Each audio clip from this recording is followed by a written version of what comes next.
Distinguished guests, ladies and gentlemen, in closing the fourth East Asia Energy Forum, I would like to express sincere gratitude to His Excellency Mr. Yang Berhormat Dato Seri, Setia Dr. Awang Haji Suny bin Haji Hussein, Minister of Energy, Brunei Darussalam, and His Excellency Dato Lim Jock Hoi, Secretary General, for giving opening speeches, and ministers of Cambodia, Indonesia, Japan, Myanmar, Philippines, and the United States for giving keynote speeches. I also would like to thank all the panelists and participants for active participation in the discussion.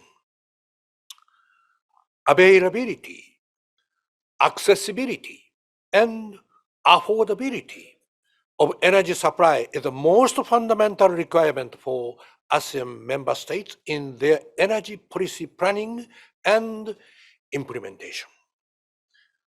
On the other hand, the Paris Agreement sets a long-term temperature goal to hold the increase in the global average temperature to well below 2 degrees Celsius, about pre-industrial levels, and pursue efforts to limit the temperature increase to 1.5 degrees Celsius above pre-industrial levels.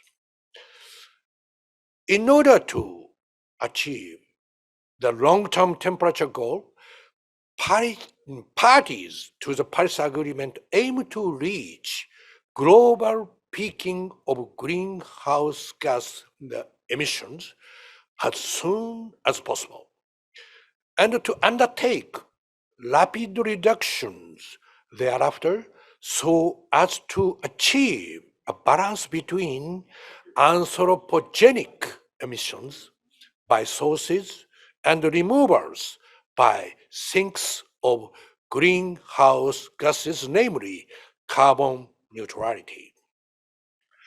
In the second half of this century. With this in mind, growing number of countries have announced carbon neutrality goals by 2050 for contributing to the above objective of the Paris Agreement. The IEA released net zero by 2050, a roadmap for the global energy sector, depicting a pathway towards global net zero emission in the world by 2050, including ASEAN region. Carbon neutrality cannot be achieved by a mere target announcement. Pathways towards carbon neutrality could be diverse among countries. One size does not fit all.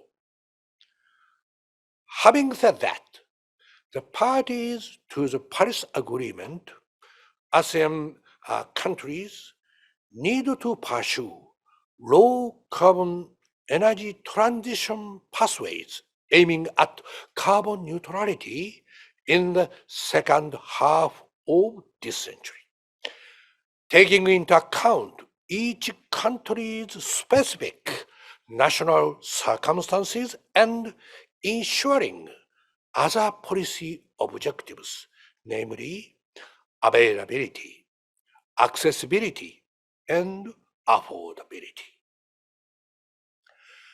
Based on today's discussion, we will immediately prepare Brunei reflections from the EAEF4 on a low carbon energy transition in the ASEAN region.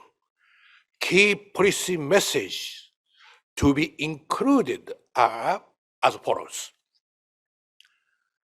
energy saving and electrification in end-use sectors, combined with low carbon power supply, would be core strategies for decarbonizing ASEAN energy systems. Not only variable renewable energy, but also other carbon-free technologies, hydro, geothermal, biomass, CO2-free hydrogen, and CCUS. And negative emission technologies should contribute to carbon neutrality. During transition periods, various kinds of low carbon technologies can reduce CO2 emissions effectively, including fuel switching from coal to natural gas, deployment of more efficient turbines, co-firing with hydrogen or ammonia, fossil fuel power with CCUS. While technologies with affordable cost will be deployed in the mid-term, more expensive technologies will be required in the last stage of complete carbon neutrality. For political, economic, and social acceptability, mitigation cost must be reduced by affordable decarbonization technologies through technology innovation, large-scale deployment, and regional and international cooperation.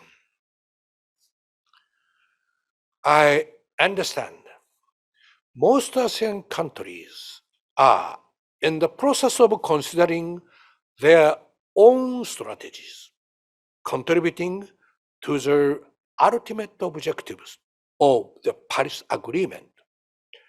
ERIA is willing to work with interested ASEAN member countries and develop country-specific scenario analysis as input.